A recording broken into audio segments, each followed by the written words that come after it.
So we are back about a year later, right? Almost to the day. Yeah. It is again Crohn's and Colitis Awareness Week. So very excited to co-host this with my girl here, Melody Noreen Blackwell, the president and founder of COCCI. And we have our esteemed guest, actor and patient who has Crohn's disease, Tyler James Williams. So thank you for, I'm glad that we're able to come together today and really talk about inflammatory bowel disease and kind of pick up where we left off from last year, because thankfully we had a lot of people tune in and a lot of interest and people want to know more. And of course we can't touch on everything in the time we have, but I'm really excited to talk to both of y'all. It's a pleasure to be here, always. Thank you. Sophie, you're being so formal. Let's take that lens off. I think Tyler's a friend of ours now. Can we call him friend, Tyler? I mean, yeah, it's especially when one of the two has actively looked inside of my body. I think we're friends. There. We've crossed that line already. Yeah. Yeah, let's be friends. I'm like, she's like, hey, we're back here. I'm like, no, this is our boy. Like, this is our guy. Like, I'm living his life where, I'm a patient and he's a patient, and you have seen his inside. So I think gives us a little more ground to roll our shoulders back. What do you think? Correct. So Mel, you know what? I'm gonna actually have you kick it off with this discussion. Sure. I so much has happened since we last spoke to you, Tyler. It's been a year, and during that time that we spoke to you, even Sophie and I, we had different hair, right? Now, we have matching hair. You look great, though. I will say, y'all really, each year it gets better. Thank you. Fine wine here. I'll take that. There you go. But I want to understand, and we were sharing a little bit what a difference a year makes, right? And I know that now, even for us, and even the Dr. Balzora, we're now traveling more. We're having to show up at these conferences in person, where last year it was hybrid or it was all virtual, but people are out and about. They're outside. So how has that shaped your last year since we've last spoken to you? It's been a very busy and fast year. I've had a lot of fast years in my life, and this one has by far been the fastest. And that has been a challenge. You know what I mean? I think December of 2021, everything was still fairly locked down and testing and all of that. And when the world opened up, problems came with it. I was able to duck COVID until about May of 2022, and then was at a work event, and sure enough, I got caught with a bunch of other people, which always complicates things because of the risks of other things that could trigger. So I've definitely had to be careful and choose where I go, and try to advocate for as many precautions as possible. But it's definitely something that, when it's not in the forefront of people's minds, those of us who don't have to think about an underlying condition very quickly move on, and can leave others kind of in the dust. So I'm trying to make sure that that's not the case. It's so interesting. You just brought up that you were trying to advocate for your needs. And that's something that we always tell our communities, that there's nothing wrong with needing accommodations, even pre-COVID. And so you even recognizing as an artist, as someone who's out having to connect with people, shooting a whole series, that you need certain accommodations, even as you're doing this as a patient that has to meet that because of autoimmune issues or immune system and exposure. How is your team or the higher ups, how they responded to that? To tell you the truth, it has actually been really smooth, and people have been very accommodating, which I think is one of the reasons why I've been so open about my diagnosis and story, because I think, a lot of the times as patients, we try to keep that to ourselves. But once you make people aware of what your daily, everyday struggles are, the majority of people are decent human beings and are down to assist. So now, I have to do a speaking event in February.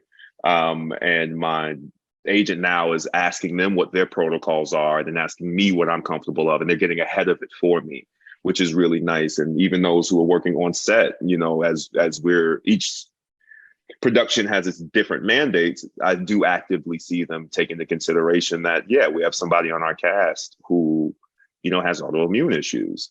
Let's try to think about that when we're around the cast specifically.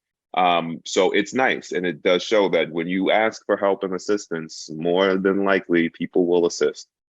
I love that. I love that. And I think, because for me, and I'll say that the patients that I see, a lot of times, I think people are very used to struggling. They're very used to feeling a certain way. They're very used to pain. They're very used to, being very private about, what they're going through. So I try to ask, like, do you need FMLA, right? Do you need time off? Like, it is okay to take, we can work with your job. We can fill out the forms, because oftentimes I'm the primary provider for these patients. Right. I think that, asking first, because people are very apprehensive too, and you've been dealing with your disease for quite some time. So I think you have that language and that confidence. Right.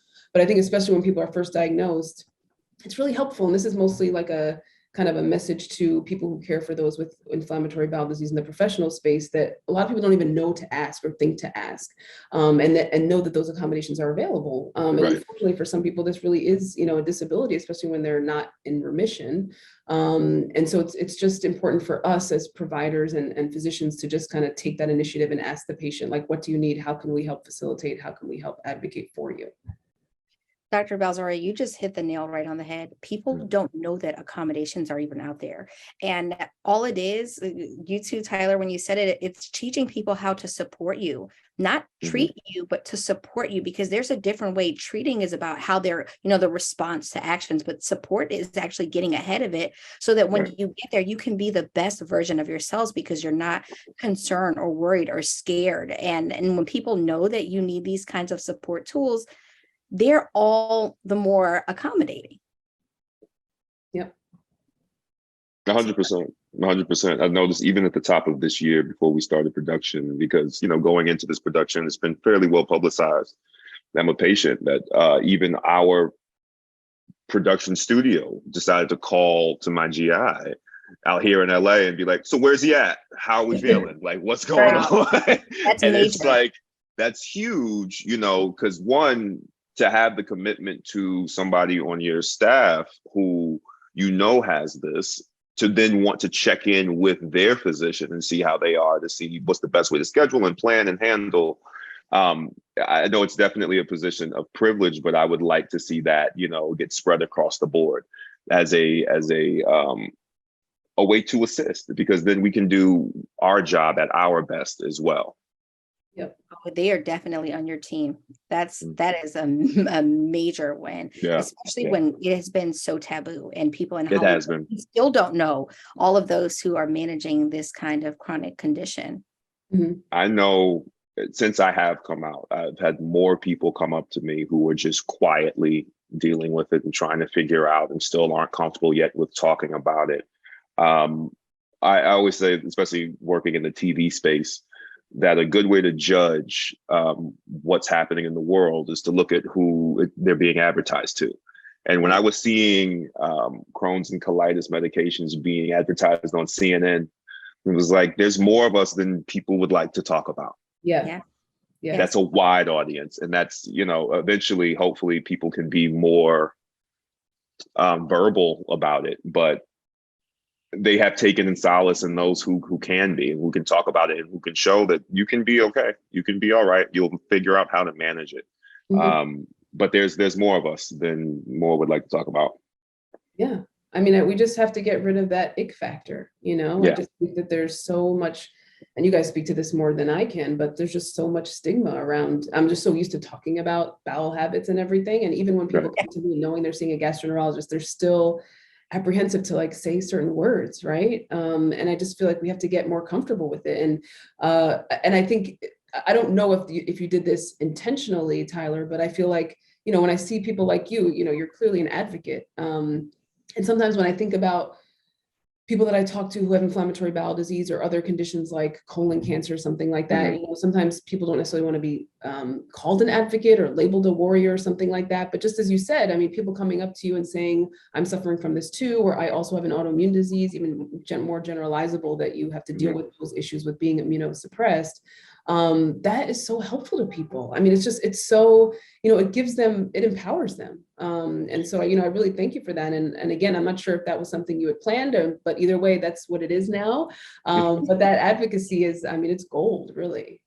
100% is intentional. I think that was when I looked back on my journey, that was one of the holes I saw in it. Was like, I didn't know what this was. I didn't know how to talk about it. And there was a stigma I immediately felt once becoming aware of what it was. It wasn't until living with it and, living with other people who have experienced the disease itself, that I realized that it's no different than anything else. You know what I mean? Everyone has something. And that's what I think is so beautiful about human beings. Everyone has something at some point that they're struggling with. And it's usually health related, if not mental health related.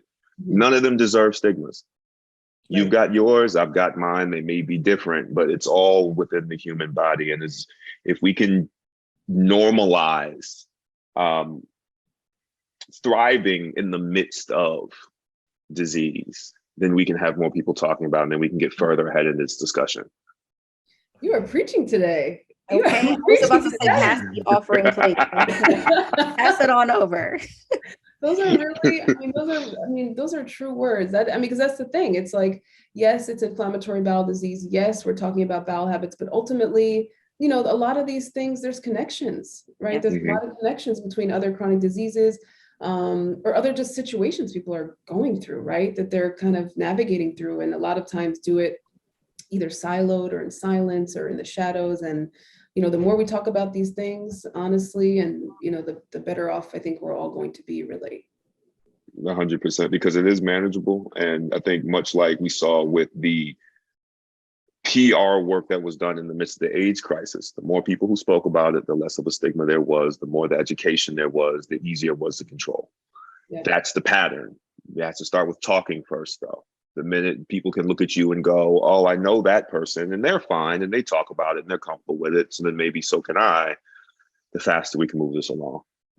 I think one of the challenges has been that a lot of people like us, who, like you and I, Tyler, who are performing, who are moving through life, who are thriving and still managing the condition, they've been in the background. They haven't brought it to the forefront that they are managing life with a chronic illness, or with this particular chronic illness. So people are more aware of the challenges that are presented, and they can easily subscribe to that narrative because that's what they're seeing. And This is why, what made you actually so comfortable with saying, I am going to change this, I'm going to talk about this?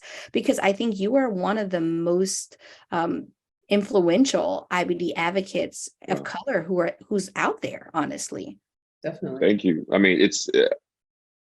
I always like to speak to the need of whatever I felt I needed at some point.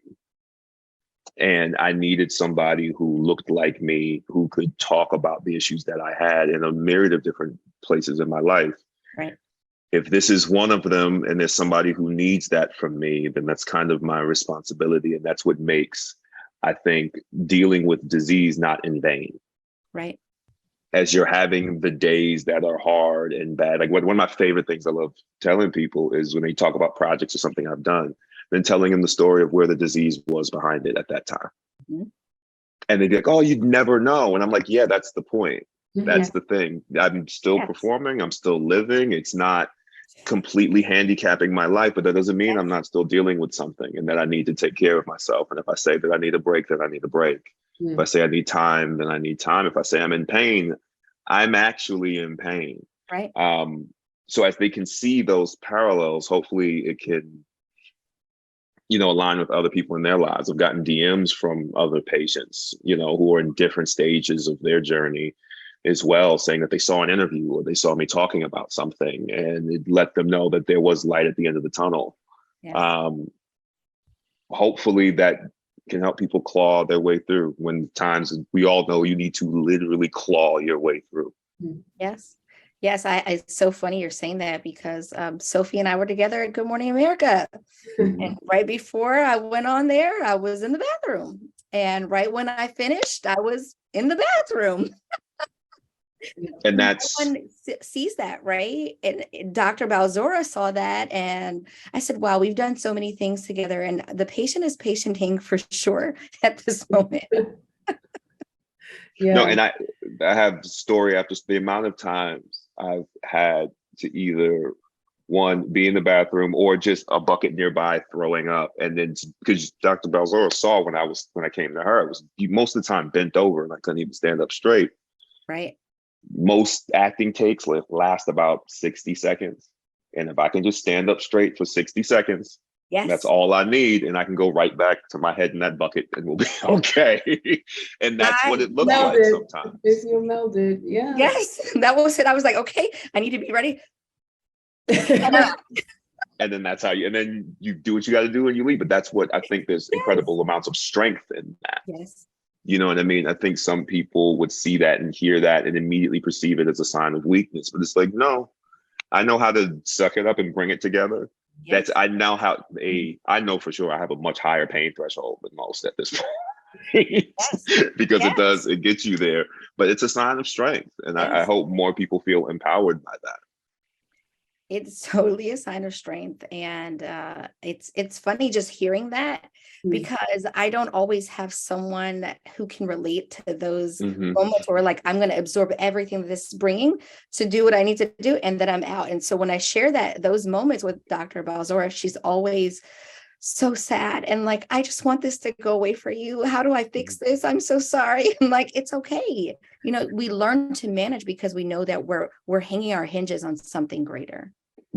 Right. 100%. And it drives you through it. But thankfully there are, empathetic ears who are attempting and doing everything they can to fix it.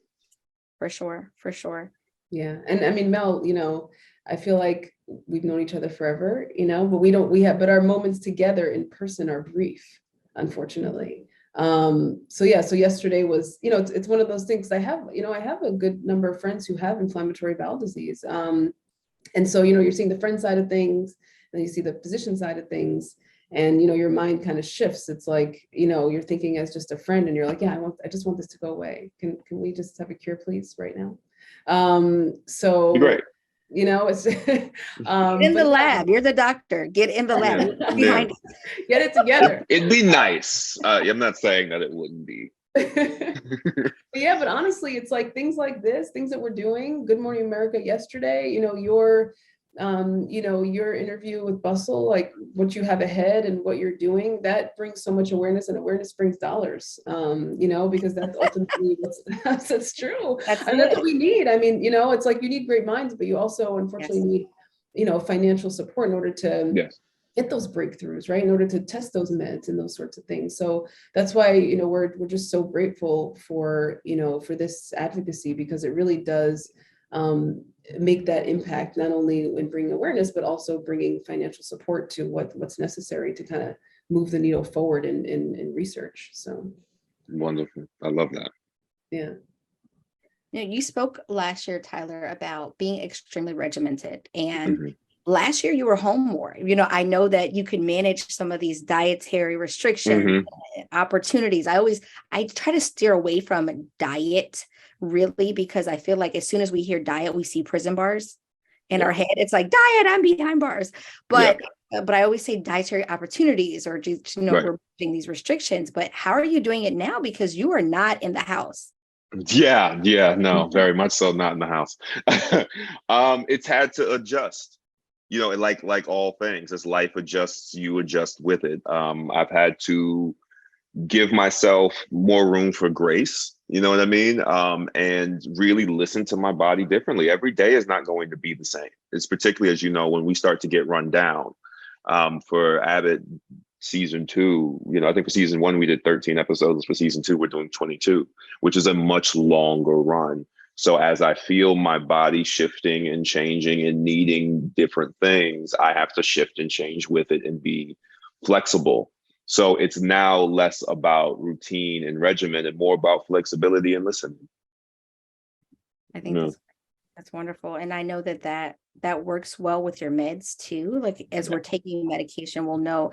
For me, a lot of times I have like restricted days where I know that I Mm, will not be able to get certain things. So I'll just do more like water fasting, or I'll yeah. do more kind of more fortified beverages so that I can still get the nutrients because my body's kicking everything all over the place. And I don't Hmm. want to bring the challenges that might come if I can manage them that way. Right. Right. And sometimes for me, it's even scheduling when throughout the day, when I'm going to eat and how much. There's times we have, the majority of our call times are usually around 5 a.m. Okay. Which for me, my system is not happy that early in the morning. It's just not. Um, so it's delaying my calorie intake till much later in the day so I can give myself time to, I guess, for lack of a better word, wake up. Yeah. And I think when most people hear it, we'll be on set and somebody will ask me, he's like, "Oh, should we get you anything for breakfast?" And I'm like, "No." And they're like, "It's shocking." And it sounds like, "Oh, there may be something wrong here." But it's like, no, I'm just listening to what my body needs.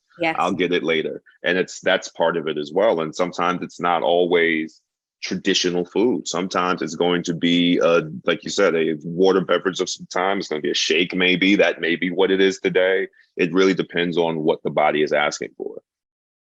So it's interesting that you both, mentioned this kind of regimen, right? Because I think one of the first questions that patients will often ask is, what is the effective diet on IBD? Can I manage my disease with diet alone? And oftentimes I'll just tell them, no, is the main Hmm. issue, is that it's a nice complement, and there is Right. some data that supports certain types of diets as a complement to medication. But more generally, everybody's regimen is very different. But how long or where in your diagnosis, following your diagnosis for each of you, did you kind of find out what works better for you and what doesn't? Like how did that exactly work? For me, I see Tyler over there processing it. It's always figuring it out. It something Mm. might work really well for like 6 to 8 months, and then it's like that's not working. I need to change something else in there. I know at one point, it's gonna sound so terrible.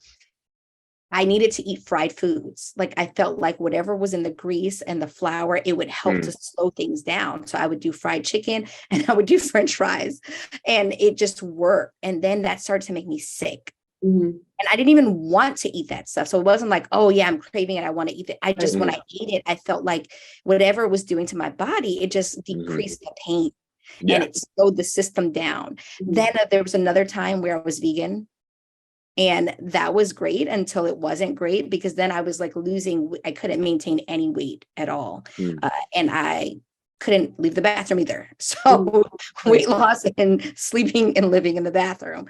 So I've had to find like a happy medium where I love vegetables. My family is Black and Indian. So Southern food and vegetables and like sauces and savory, those things, I had to kind of just manage that, where I still like salads, but in this juncture, salads don't work for me.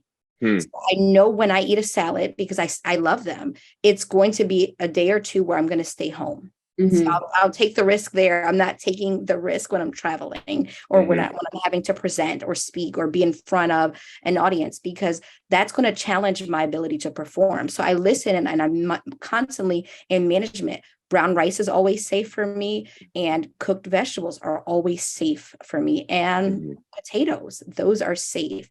So I like those are the foods that have remained constant. Like when I Mhm. need to go somewhere and feel safe, I'll say, you know what, I can have this brown rice, I can have some bone broth, miso soup. Like I find Mhm. these things, but it's more than water. And I think I have a lot of community members that have just said, I don't want to eat anything, and because all I can do is drink water. And I said, no, like start listening, do the work. And that's another lift, because when you don't feel well, the only thing you want to do is feel well. So adding that layer of managing diet and thinking about what to eat, it becomes a burden instead of an opportunity, until you can get up enough strength to say, it's now an opportunity for me and it'll help me.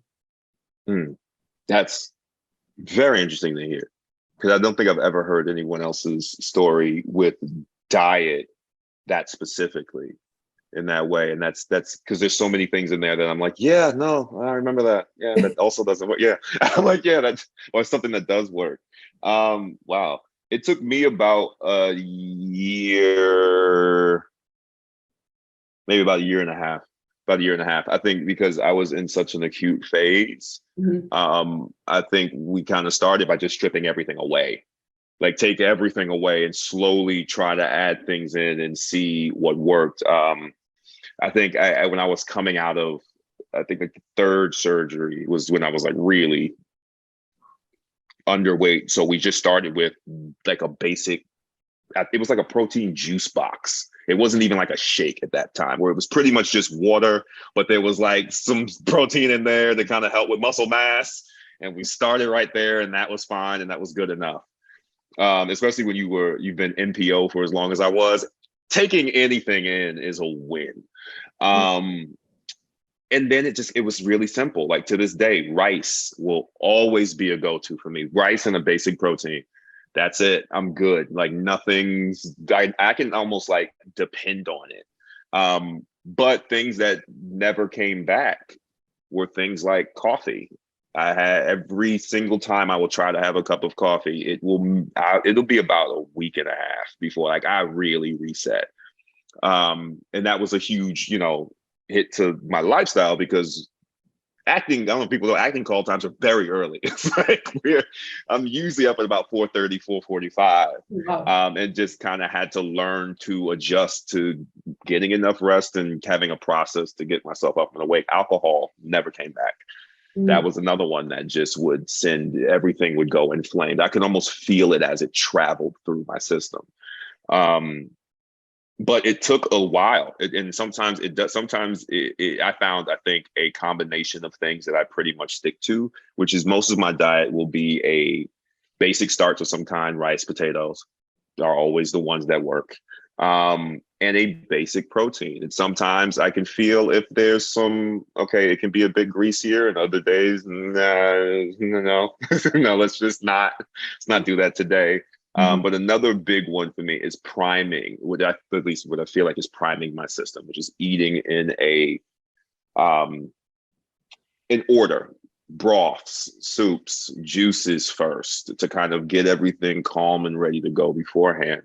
But there are certain things that it was a matter of, do I want to feel good or do I want to have this? And it just had to be let go. I think we ping pong initially when we're trying to figure it out. I hear people all the time saying, well, I'm going to eat this ice cream today and I'll just pay for it tomorrow. I don't want to pay anymore. I don't want to do that. I've had 30 years almost of not being diagnosed, and I was dealing with so many things, trying to figure out what the heck was wrong with me. I think I already paid enough. Like, just pay me back. I want reparations.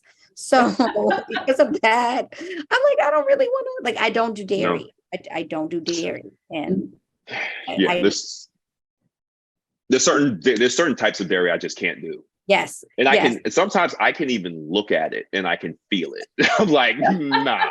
I can feel how that would hurt and where. Yes, it's just I feel like even my stomach starts to go. Like, don't do it, girl. Don't do it. Yeah, that's. But we had, like, even with this year, it was such a celebratory year, thankfully. And usually with celebration comes alcohol, right. A lot of it. And that's like, I remember it was actually the night of the Emmys. We had a great night and people had like put up shots, and I looked at it and I already felt my stomach like, don't you dare. It's like, don't even think about it. It's like, you come too far to turn back now. Do you want to turn back? Like, no, not you. And I was like, all right, great. I'm gonna just look everybody in the eye and wish you all a great time.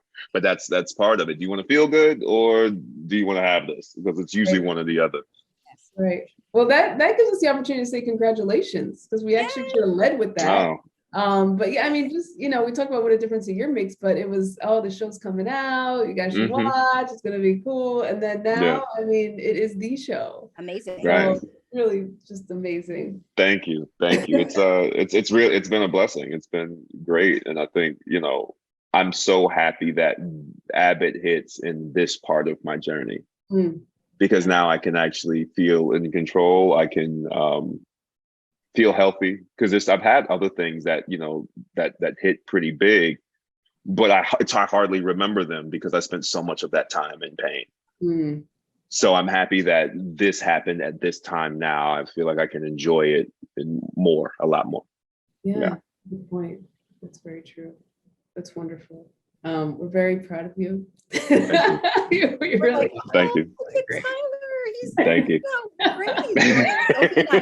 That's why it's so funny. I'm doing this interview and I keep saying Sophie, Dr. Balzora, but we text so much about how proud we really are of you. And we see your clips and we see the press and we're like, did you see our guy? Did you see our guy? In our head, you're our guy. So we're all like cheering you on and excited about your wins. That's the best for me. And I would hope so. You know, I mean, I think community is what you make of it. Yes. And I feel like regardless, we're all connected. Maybe not through the thing we would love to be connected by, but right. We are. Right. And so I really appreciate that, because a win for all of us is a win for any of us. Yeah, that's very true. Yeah. Because we saw your talents go viral recently. So, we watched that a couple times. Every now and then we're like, all right, I'm going to get the internet crazy and I'm going to be quiet again. I'm going to go back to sitting at home quiet by myself. Love it. We love it. I remember seeing one post about, I think you made it or someone made it, and you're like, yeah, I still haven't forgot that they called me awkward. Now I'm fine. And I was like, I was cracking up. I was like, yes, you let them know. Let them know. That's like, to be completely like transparent about it, that's intentional. I think one of the things that I wanted to do after being diagnosed and really processing and going through a lot of body change, because like you go through a lot, particularly with like an ostomy and then dropping and fluctuating in weight and all of that. One of the hardest parts for me mentally was looking at myself and trying to find me. Yeah. And when I finally leveled out, I was like, how great would it have been to have seen somebody who had been diagnosed with the same thing that I was diagnosed with thrive and be considered attractive? How much more comfortable would I have been knowing that the particular place that I was in would not always be? Right. So those two things for me go hand in hand. I hope that in conversation with who I am and who I've become and the roles that I'm playing now also comes with the fact that I'm living with disease. That those two things can happen at the same time. That we can, we can't make the disease sexy, but we can be sexy in spite of it. It exists. Yeah. I love that. So, I think the last thing, and it might be hard for you just in your position, but Melody and I always talk about, particularly with the growing community she has with COCCI and our overarching theme and mission with ABGH about improving health equity. What have you seen, whether it's you or your family members, as being kind of like one of the biggest barriers in getting the care you need from a perspective as a Black individual, right? And because when you see other things like, let's say, fetal death rates or maternal death rates for women, you see that even Black educated women have worse outcomes than, let's say, socioeconomics, people who have a lower socioeconomic status and are white and poorly educated. Right. And so it's not just about privilege from a financial sense. It's not just about education. There are still barriers there that are kind of rooted in racism and racism in medicine. Have you ever experienced anything like that, or family members, or see those kind of more systemic barriers? It's still, it happens with me. Mm-hmm. I think the biggest one is belief of pain. That it shocks me every single time I experience it or I see somebody experience it, particularly with Black people. Yeah. When I'm in the midst of crisis, it takes a lot of pain meds to back it down. It does. It gets pretty bad. And Dr. Balzora, you've seen, like, it persists. And I think the last time I thought I was actually in the midst of a flare when actually I just ate something that went down wrong. When you have your terminal ileum removed, things get narrow, and sometimes things can't fit and chew your food is the point. But I remember going to the ER. This was, I want to say, top of the year. And there still is this thing of like, are you just faking this? Because nothing looks like it's wrong with you.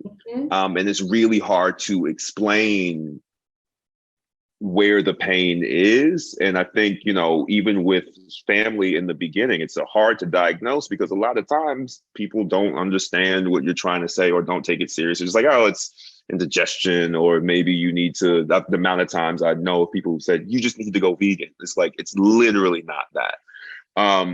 That to me, I feel like we still have an uphill climb with, particularly as, you know, we have had an opioid epidemic. So I can understand how there is this kind of, are you just trying to get a hold of meds because there's another issue here thing, but with, you know, it's still rooted in racist sentiment, particularly with Black people. Yeah. When we're in pain, and we need that to be taken with the utmost urgency.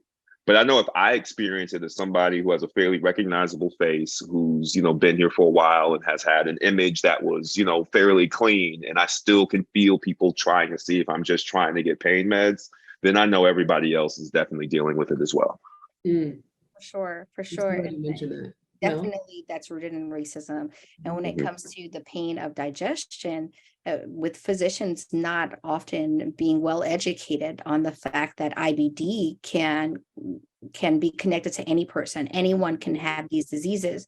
We're not educated on it. So they often are able to kind of string us along, so to speak, and say, no, it's this, or no, it's that, or patient blame a little bit. And when we don't have the tools, we're not aware that there's I mean, when you were diagnosed, you hadn't heard of Crohn's disease, you know, just never come up for me before. So it's not something that's in our community conversations. It's not something that we're going to subscribe to as this is the narrative of what this looks like. And this is what happens with this. And this is why the work we do at COCCI and the work that is being done at ABGH is so important, because we have to get the awareness out there. Over 3 million individuals in the US have these diseases. So that includes us. And, yes, you know, we have to get our community up to date, up to speed on what is happening, so that they can say, hey, no, I need you to make sure I don't have these diseases. I need a proper diagnostic journey. I need to be heard. And until that awareness is more massive, it's in a larger amount of community members, until they know, then it's still going to be an uphill battle for us. And even with that, it's harder, like Sophie was saying earlier about therapeutics. You know, we have to do our research because we're not included in that research. We're not being tested on these therapeutics. So it's taking us a much longer time to even get to remission, if that's even possible with what's out there now. Yeah. I mean, what you guys are saying is, I mean, this is in the literature, right? Like students who believe that there are pain fibers that differ based on the color of someone's skin, right? There is data that supports the fact that it's harder to get pain medications depending on your shade, right? Even in the pediatric population.